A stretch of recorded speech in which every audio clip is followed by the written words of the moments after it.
So I'm new to this.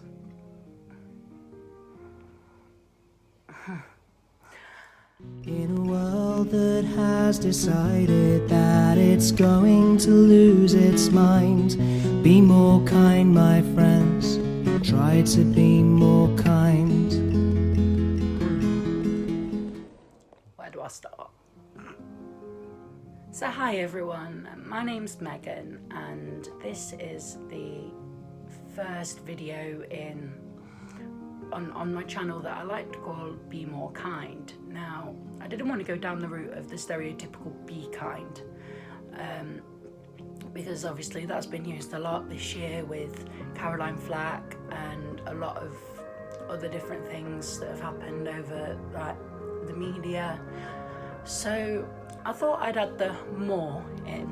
I'll explain briefly why, and that's because Frank Turner is one of my favourite singer-songwriters, and he's very well known nowadays, and one of his recent albums was called Be More Kind. It's one of my favourite songs off the album, so yeah, I just thought, stuff it, let's go down that road and see how we go. So yes, I'm Megan, I am 24 and I currently live in South Wales.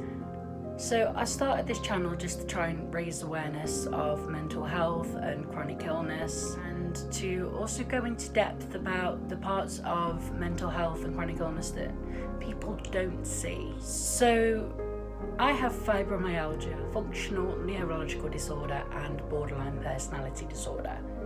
Now, I was diagnosed with BPD in the March of 2018. And that's today's focus on what I want to talk about.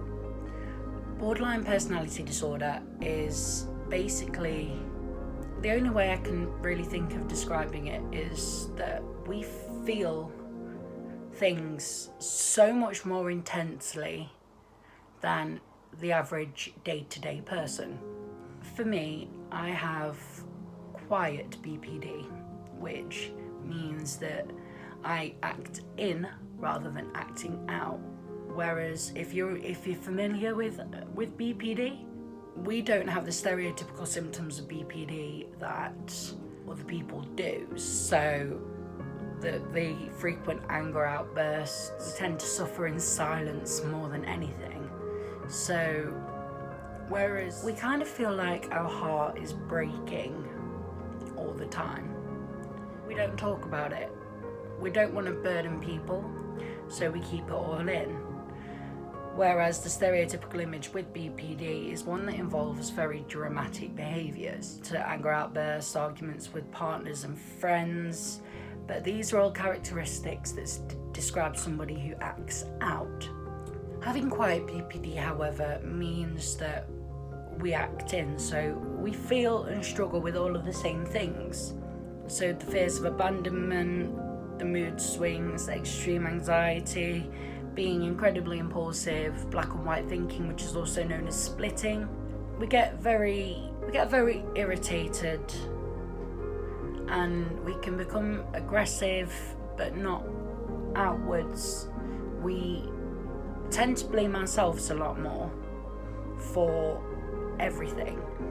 So we tend to internalise our painful emotions and our struggle. So when quiet borderlines become triggered, rarely do we lash out at people. We go into isolation and tend to engage in self-destructive, self-injurious behaviours. Our arms can be covered with scars from self-harming, but we tend to hide them, and we tend to feel like our emotions are wrong and we're too much for others. So it feels like existence itself is a burden. We tend to feel like we don't deserve a place in the world.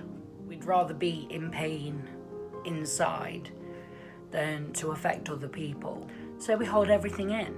So the horrible thing with having quiet BPD is it's more dangerous than the classic form of the condition. Meaning, when I have emotional needs, I tend to numb out or dissociate them. So instead of seeking help, I withdraw from those who actually care for me. And if they try to help, I end up just not letting them help me. It's like I shut off from everyone around me, and I don't want to be seen. It's almost like just looking outside becomes too much. Even the slightest thought of going outside becomes too much. You just want to shut off from everyone around you. And it's almost like this overwhelming sense of anxiety, this overwhelming fear of going out, this overwhelming fear of even socialising, because the thought of socialising makes you think, oh God, I don't know what to do. But yeah, there's a lot more I'll go into in depth in other videos. More specifically, the different symptoms that come with BPD. Like, for me, I get social anxiety as well as generalised anxiety. I become quite agoraphobic. I struggle with flashback. The flashbacks are associated with having BPD. There's the engaging in risky behaviours, so like unsafe sex, taking drugs, drinking too much. There's most definitely the fears of abandonment. That's one of the worst ones I find. I struggle with being abandoned, so I tend to push people away before they have a chance to leave, in a way.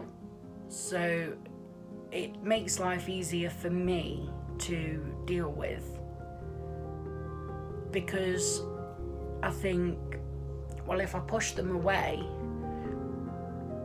it will hurt me less when they walk. So my brain's already mentally prepared for that.